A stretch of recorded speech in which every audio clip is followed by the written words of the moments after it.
दरम्यान या अपघातानंतर रिपाईचे अध्यक्ष रामदास आठवले यांनी देखील घटनास्थळी भेट दिली आणि लोकांचं सांत्वन केले। बघूया।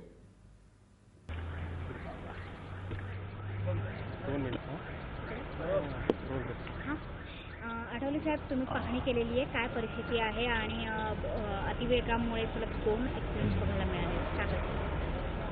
एक तर असं आहे की म्हणजे पुणे आणि मुंबईचा हा जो एक्सप्रेस हायवे आहे हा संपूर्ण देशामध्ये प्रसिद्ध आहे, परंतु मुंबईवरून पुण्याला जाणे आणि पुण्यावरून मुंबईला लवकर येण्यासाठी जो हा बनवलेला आहे त्याबद्दल चांगली गोष्ट आहे। परंतु आता हे जे अतिवेगाने गाड्या चालवतात त्याच्यावरती काहीतरी बंधन आणलं पाहिजे। म्हणजे जे ॲक्सिडेंट आता होत आहेत, मध्ये मध्ये ॲक्सिडेंट सातत्यानं होत आहेत, त्यामुळे आता शासनाने इकडे लक्ष देणं अत्यंत आवश्यक आहे आणि मला वाटतं की याच्यावरती वेगाचं जे बंधन आहे ते थोडंच आणलं पाहिजे आणि त्याशिवाय हे जे अपघात होणार ते थांबणार नाहीत। आता मी हॉस्पिटलमध्ये भेट दिली, जे काही ते जखमी लोक आलेले आहेत त्यांना ट्रीटमेंट सुरू आहे। त्या ठिकाणी तिथले प्रमुख जे सुप्रिटेंडंट आहेत ते आणि सगळे डॉक्टर्स त्या ठिकाणी काम करत आहेत, त्यामुळं बऱ्याच पेशंटना वाचवण्याचा त्यांचा प्रयत्न आहे।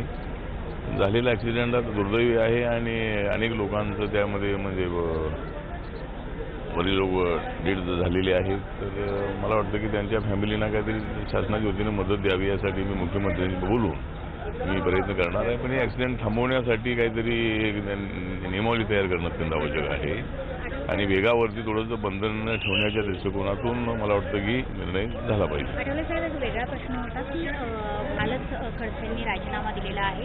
टीका अशी होते की बहुजन समाजाच्या नेत्यांवर भाजपमध्ये अन्याय होतो, तुम्ही देखील अशाच एका समाजाचं प्रतिनिधित्व करता आणि भाजपचे मित्रपक्ष देखील आहात। विरोधकांकडून सुद्धा ही टीका केली गेली आहे, शिवसेनेचं सुद्धा हे म्हणणं आहे।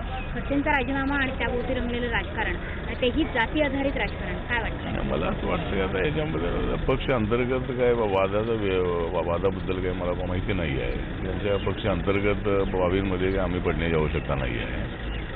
पण मी अशी भूमिका घेतली होती की जोपर्यंत खडसे दोषी आहेत असं सिद्ध होत नाही किंवा त्याच्यामध्ये जर अशा पद्धतीने त्यांच्यावर जर आरोप आहे ते खरोखर खरे असतील